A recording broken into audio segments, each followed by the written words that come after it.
Good driving habits versus bad driving habits, emergency response driving, and pursuit driving techniques, all to be discussed in this video. I'm interviewing Marc The Cop. He is a retired police sergeant of 30 years, as well as a driving instructor for the state of Ohio. Let's get right into it. Why is safe drivers training critical in law enforcement? That is an awesome question, and the reason why it is because even though we drive every day, it's something that we don't practice good driving habits. What if we developed a bad driving habit and that transfers over into your everyday driving? Such things as, do you reach inside the wheel whenever you're making a turn? Or do you keep your hands on the outside of the wheel? Simple things like that. What's your hand positioning on the steering wheel? Is it up here at 12 o'clock, like, get the lean going with your hand hanging down? Or is your hands down here at 8 and 4 or 9 and 3? And the reason why we talk about that is like, what is your knee-jerk reaction when you have to do an evasive maneuver? If your hand's here, what's your hand going to do? It's going to go from 12 o'clock all the way down to 6 o'clock. And you've just induced more turning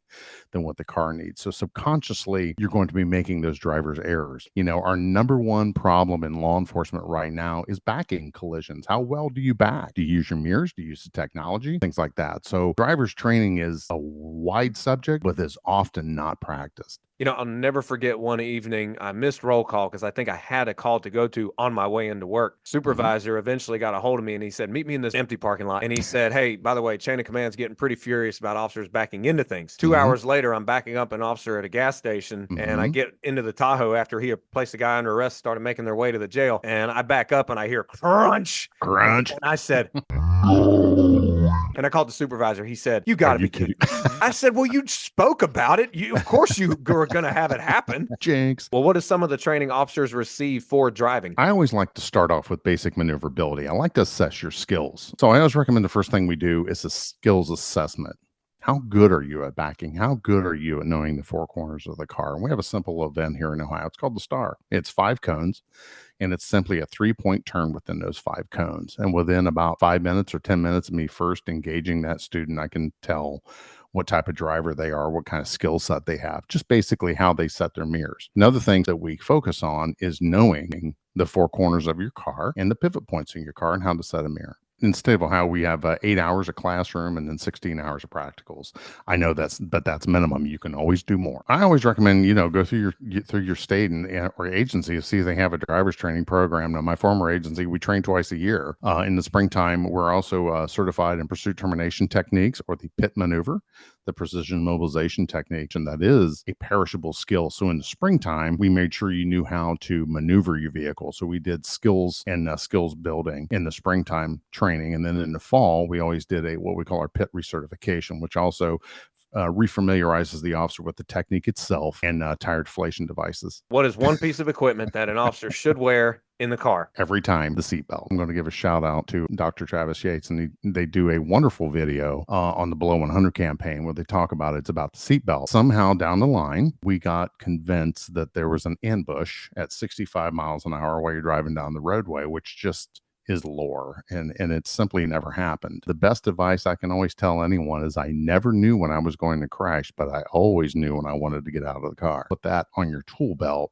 to think about releasing that belt at a low speed just prior to the stop. You touched a little bit on like wheel on or a hand on the wheel placement. Mhm. What are some basic safe driving techniques you recommend for police officers? And this is just routine driving. Good hand placement is always the best thing, either at 9 and 3. Now, think about a faced clock. Now, I have to say this because one of my students is like, what's this 9 and 3 thing you're talking about, when they had never seen a faced clock? Like they say, even in canine training, do you have a bad handler or do you have a bad dog? So if you're not training your people to know what they need to know, then that's up to the instructor or the FTO. So with a faced clock, with 12 o'clock at the top of the device and 6 at the bottom, we got 3 o'clock on one side and 9 on the other. So have your hands at 9 and 3 or down at 8 and 4. Always try and have two hands on the wheel all the time. And we are the number one most distracted population behind the wheel of a car as a police officer. Because, I know at my agency, we have a computer and we have multiple radios that you have to be monitoring, driving, assessing the traffic scene coming up at you. Just having a good space cushion between the vehicle ahead of you.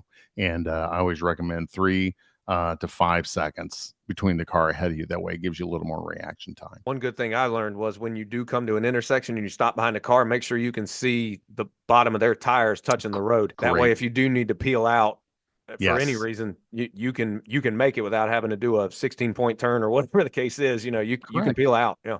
All right. So a 911 call comes out, and Mhm. then per the policy of that department, and then by the law and authority granted to the officer when the time is needed, they can run blue lights and sirens to certain things. So the blue lights have been hit, the Yes. siren is on, the officer needs to Mhm. get there as quick as possible. What advice do you give to police officers when it comes to emergency traffic? When driving an emergency response with just lights and siren, there's where you need to be really hyper vigilant. So what happens is that we get the effects of stress, and I show the officers in training the effects of stress. We have what's called the technical drive or the tech drive. It's like a combination course, and we run the officers through it, and then we get them competitive because type A's are competitive. So once we get them down to a fast time, we have them turn the lights and siren on. And the same thing happens every time is that the times in the event go down and they're hitting more cones.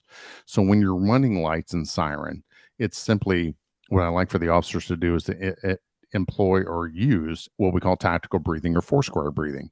4 seconds in, hold it for 4 seconds, push out for 4 seconds, hold it out. What that does is that gets you out of your medulla and back up into your logical brain and thinking, and also helps eliminate your loss of peripheral vision, which happens to you when you're coming under stress. Just like with firearms, they tell you the same thing with firearms, and running emergency response is the same way. Next, if I may, we talk about intersection clearing, and the two places where we're losing officers at are at intersections and curves.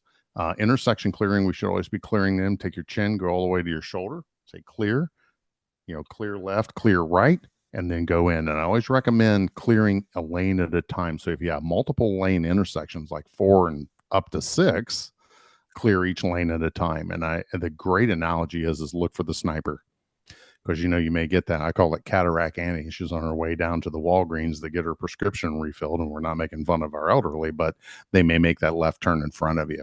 And I think every officer out there can relate to that, where it's like, I got my lights and my siren on, I'm going through the intersection slowly, and from their perception, they think they have enough time. We also have our cop on cop, blue on blue, or Yeah. red on blue crashes that we talk about. So remember, we're all going to the same emergency response. So we have an obligation to our other first responders. Sometimes you have to make that full and complete stop and clear that intersection. If they get through there ahead of you, okay. What are some basic driving techniques that you teach when an officer is engaged in a pursuit? Always space cushion. We want to be 3 to 6 seconds behind our violator. If you're the primary vehicle behind the violator, know where you're going, know what your assets are. Meaning, do you have a secondary? If you have a secondary cruiser in the pursuit, get off the radio, get both hands on there. And with good stopping techniques, there's no need to keep running these guys till what we call in Ohio, the gals come home. I hope you enjoyed this video. Don't forget to subscribe to the channel, but also whatever platform you listen to podcasts on, you got to listen to The Shield Within with Marc the Cop and David Buchanan.